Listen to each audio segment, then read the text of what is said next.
Audio book श्यामची आई. रात्र 22वी. आनंदाची दिवाळी. दिवाळीचे दिवस जवळजवळ येत होते. शाळांना सुट्टी लागली होती. मी दापोलीस जवळच शिकत होतो, त्यामुळे सुट्टी होताच घरी गेलो. मला आणि माझ्या धाकट्या भावांना एक एक नवीन सदरा वडिलांनी केला. परंतु वडिलांची नेसण्याची धोतरे मात्र फार फाटली होती. आईने ती 17दा शिवली, पण 17 ठिकाणी शिवली होती. ती आता इतकी विरली होती की आता ती धोतरे शिवणे कठीण झाले होते. आम्हा मुलांना त्यांनी नवीन कपडे केले, परंतु स्वतःला मात्र नवीन धोतर घेतले नाही. आईला फार वाईट वाटत होते, परंतु ती काय करणार? तिच्याजवळ थोडेच पैसे होते. कितीतरी दिवसात आईला सुद्धा नवीन लुगडे मिळाले नव्हते. परंतु तिला स्वतःचे इतके वाईट वाटत नसे. हो, पण वडिलांचे दैन्य पाहून तिचा जीव करपून जाई. वडील रोज धोतराचा फाटका भाग निर्यांमध्ये लपवीत आणि वेळ मारून नेत असत. मुंबई पुण्याकडचे लोक दिवाळीत घरी येतात.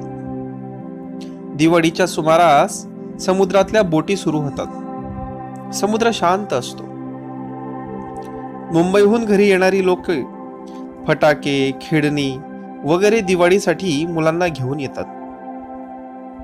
माझा मोठा भाऊ पुण्यास मामांकडे शिकत होता. तो काही येणार नव्हता, परंतु पुण्याहून कुणीतरी आमच्या गावी आले होते. त्यांच्याबरोबर पुण्याच्या मामांनी आईला भाऊबीजेचे म्हणून 3 रुपये पाठवले होते. आमच्यासाठीही खाऊ पाठविला होता. ते 3 रुपये पाहून आईला किती आनंद झाला म्हणून सांगू. तिने सर्वांची खुशाली विचारली. 3 रुपये देऊन तो गृहस्थ निघून गेला. आम्ही सारे आईच्या भोवती जमा झालो.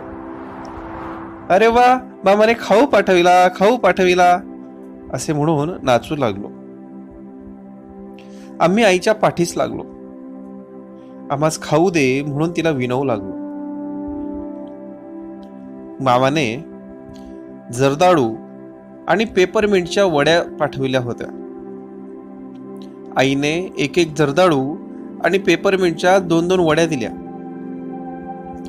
माझा धाकटा भाऊ 2 जर्दाळू पाहिजेत म्हणून हट्ट धरून बसला. आईने त्याला समजाविले, अरे तो खाऊ तुमच्यासाठीच आहे. आज काय एकत्र संपवायचा? रोज थोडा थोडा खाल्लात तर तुम्हालाच बरेच दिवस पुरेल. तो म्हणाला, तर मग ठीक आहे, पण एक वडी दे मग बदलून. मला गुलाबी रंगाची दे. आईने त्याला वडी बदलून दिली आणि शिवाय आणखीन एक वडीही दिली. आम्ही सारे अंगणात खेळू लागलो. चिंध्या चिंध्या जोडून देशी चेंडू केला होता. त्या चेंडूने आम्ही धबाधबी खेळत होतो. आईने सारा खाऊ फडताळात मुंग्या न येतील अशा व्यवस्थेने ठेवून दिला.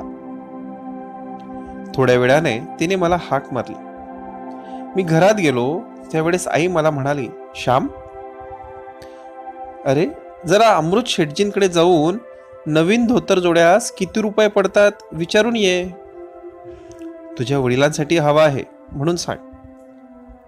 घरात आहेत का असे जर त्यांनी विचारले तर गावाला गेले आहेत, उद्या येतील असे सांग. चौकशी करून येण्यास मला सांगितले म्हणून आलो असे सांग. जा, चौकशी करून ये. मी अमृत शेटजींच्या दुकानात गेलो.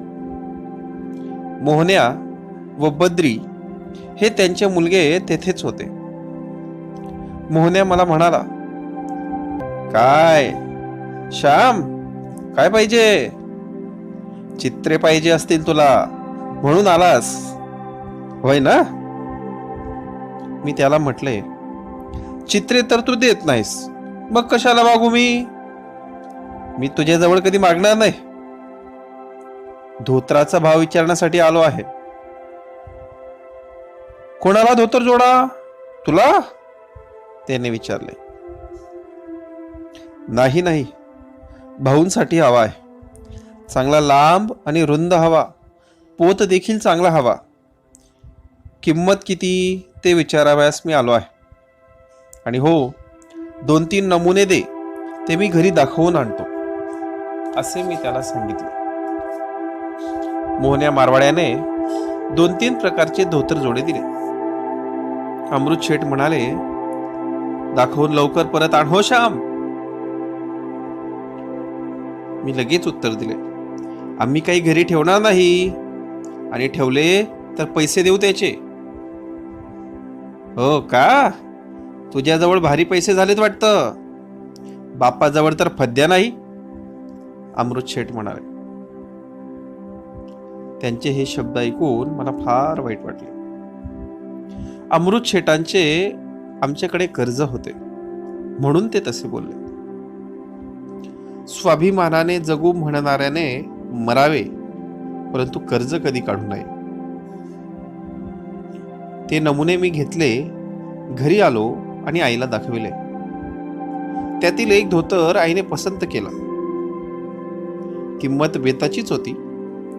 3-3.5 रुपये काहीतरी होती. आईने माझ्याजवळ पैसे दिले आणि म्हणाली, हा धोतर जोडा घेऊन ये आणि बाकीचे परत कर. मी दुकानात जाऊन धोतर जोडे परत केले आणि एक विकत घेतला.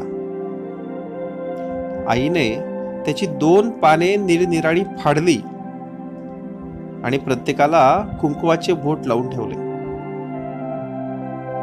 वडील गावाहून परत आले तरी त्यांना ही गोष्ट कळली नव्हती.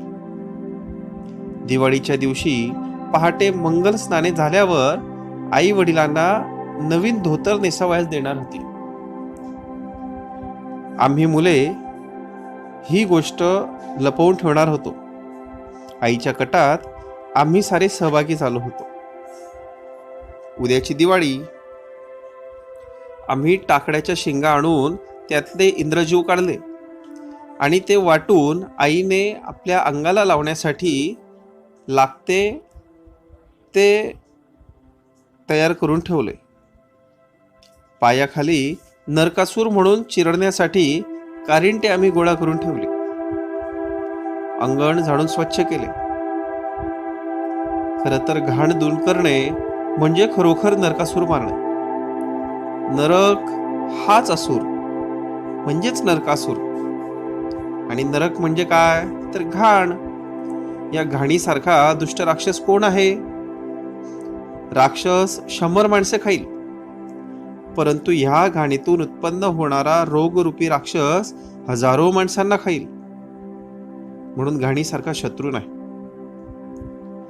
सत्यभामेने नरकासुराला मारले. ती कृष्णाला म्हणाली, तुमच्याने हा नरकासूर मरणार नाही, याला शेवटी मीच मारीन. मित्रांनो, घाण दूर करून स्वच्छता निर्माण करणे यात स्त्रियांचा हातखंडा आहे. त्याचप्रमाणे सत्यभामेने नरकासुराचा वध केला. आम्ही सारे देखील घर आणि परिसर स्वच्छ करीत होतो. तुळशीचे वृंदावन आईने नवीन घातले. पणत्या पुसून तयार केल्या, वाती तयार केल्या. सायंकाळी त्या ठिकठिकाणी आम्ही लावल्या. आणि पहाटे लवकर उठायचे आहे म्हणून रात्री लवकर झोपलो. आई मात्र बराच वेळ काम करीत होती. उटणी वगैरे तयार करीत होती. मोठ्या पहाटे उठून आईने बाहेरच्या चुलीत विस्तव घातला. तिने स्वतः आधी आपले नाणे आटोपले आणि मग आम्हा एकेकाला ती उठवू लागली. अंगाला उठणे, तेल चोडू लागली. आधी तेलाचे 5 ठिपके जमिनीवर काढून मग ती आमच्या अंगाला लावली. खूप पाणी देत होती आंघोळीला. वडीलही केव्हाच उठले होते. त्यांनी देवाच्या पूजेसाठी फुले आणून ठेवली. आमची स्नाने झाल्यावर ते मग आंघोळीस गेले.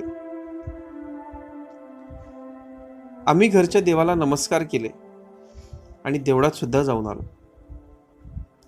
आईने वडिलांना आंघोळीस पाणी दिले. त्यांची आंघोळ झाली. जुना कद नेसून त्यांनी देवाची पूजा केली. आज देवांना सुद्धा कढत पाण्याची आंघोळ केली. वडिलांनी देवाची पूजा केली. करंजी अनारशांचा नैवेद्य होता. पहाट झाल्यापासून भूते येत होते भिक्षा मागायला. अंबाबाईची गाणी म्हणत होती. पै पैसा पोहे करंजी मागत होते. आम्ही त्यांना ते दिले. वडिलांनी आम्हाला हाक मारली व देवाचा नैवेद्य त्यांनी आम्हास दिला. रोजचे सूर्याचे नमस्कार घालून ते देवळात गेले. देवळातून थोड्या वेळाने ते परत आले आणि आईला त्यांनी विचारले, माझे धोतर ग कुठे आज आहे? दिसत नाही आज. धोतर होय, त्याची 2 अंगपुसणी केली आहेत. किती फाटले होते ते? आई म्हणाली. अरे अग, मग मी आज नेसू काय? आणखीन महिनाभर तरी पुरले असते ते. भाऊने आईला सांगितलं, अहो त्याचा अंत तरी किती पाहावयाचा. ते धोतर धुताना मला रोज लाज वाटत होती आणि वाईट वाटत होते. आई म्हणाली, अगं हो, मला सुद्धा नेसायला लाजच वाटत होती, परंतु काय करायचे? लाज वाटली म्हणून काही वरून पैसे पडणार नाहीत, ते म्हणाले. तेव्हा आईने नवीन धोतर पुढे केले आणि म्हणाली, हे घ्या, हे धोतर नेसा आज. अरे हे कुठले आणि कोणी आणले? वडील चमकले. मी आणविले अमृत शेठकडून. अगं, तो अमृत शेठ तर मला उधार देत नव्हता. मी का त्याच्याजवळ मागितले नाही, परंतु तो उधार देईच ना. माझी पूर्वीची बाकी कशी वसूल होईल हीच मला काळजी आहे. तुम्हाला उधार देऊन फसलो असे तो मला म्हणाला. तू जाऊन घेऊन आलीस वाटते. वडील चौकशी करू लागले. हो हो, मीच ते श्यामला पाठवून विकत आणले आहे. हो का? पण श्याम जवळ कुठले पैसे? वडिलांनी विचारले. श्याम जवळ नव्हते, मीच दिले. हा, आणि तुझ्या जवळ का कुठून आले पैसे? आईने त्यांना सांगितले, अहो पुण्याहून आप्पाने भाऊबीजेचे म्हणून त्या काळ्या कृष्णाबरोबर पाठविले होते. 2 दिवस झाले तो काळा कृष्णा देऊन गेला. हे ऐकून वडिलांनी मात्र नाराजी व्यक्त केली. भाऊ म्हणाले, अगं तुझे लुगडे फाटले आहे, त्या लुगड्याला ते झाले असते. तुझ्या भावाने पाठविलेली ओवाळणी, तुझा त्यावर हक्क. ती ओवाळणी घ्यायचा हक्क आम्हाला नाही, भाऊ म्हणाला. आईला मात्र हुंदका दाटून आला. तुम्ही व मी का निराळी आहोत? इतकी वर्षे एके ठिकाणी संसार केला, सुखदुःखे पाहिली, अनेक बरे वाईट अनुभव घेतले. अजून का आपण निराळे आहोत? माझे सारे आहे ते तुमचेच आहे आणि तुमचे जे आहे ते माझेच. आणि आहे तरी काय आपणाजवळ? तुम्ही नवीन धोतर नेसलात म्हणजे मीच नवीन लुगडे नेसल्यासारखे आहे. त्यातच माझा आनंद आहे. आणि हो, तुम्हाला बाहेर जावे लागते, गावात फिरावे लागते. मी काय, आपली घरातच असते. हे ऐकून वडिलांना हुंदका दाटून आला. वडील म्हणाले, मी नवीन धोतर नेसावे व तुला नवीन लुगडे नसावे याची मला फार वाईट वाटते. तुला आनंद होतो आहे, पण मला मात्र दुःख होते आहे. तू आपल्याला आनंद मिळवलास आणि मला त्यांच्याने पुढे बोलवेना. आई म्हणाली, अहो माझा आनंद आहे तोच तुमचा. आज दिवाळीचा सण, बाहेर 4 चौघात तुम्हाला जावे लागेल. गंगू आप्पांकडे आज सोंगट्या खेळायला बोलवतील, गेले पाहिजे. पुढे सवड झाली की आधी मला मग मी लुगडे घ्यावे. आज मात्र उगीच मनाला लावून घेऊ नये. आज दिवाळी आहे. साऱ्यांनी हसायचे, आनंदात राहायचे. आम्हाला आनंद देण्यासाठी तरी आनंदात राहा, आई म्हणाली. काय बोलावे हे भाऊंना सुचेना. तुझ्यासारखी जन्माची सोबतीण आणि अशी गोड व गुणी मुले असल्यावर मी का आनंदी होणार नाही? मी दरिद्री नसून श्रीमंतांहून श्रीमंत आहे, मग मी का आनंदी असणार नाही? मी नक्कीच सुखी आहे. आण ते धोतर, असे म्हणून आईच्या हातातून ते धोतर त्यांनी घेतले. नवीन धोतर नेसले आणि देवांना नमस्कार केला. वडिलांनी नेसलेले नवे धोतर पाहून आम्हालाही आनंद झाला. परंतु खरा आनंद जर कोणाला झाला असेल तर तो माझ्या आईला. तो अनुभव स्वतःच अनुभवून पाहावा लागतो. प्रेमपूर्वक त्यागातील आनंद, त्याची चव तसे करत गेल्यानेच समजते. फक्त प्रेमपूर्वक आनंद मिळवण्याची चटक मात्र लागायला हवी. प्रेमपूर्वक त्यागातच खरा आनंद आहे. प्रेमपूर्वक त्यागातच खरा आनंद आहे. प्रेमपूर्वक त्यागातच खरा आनंद आहे.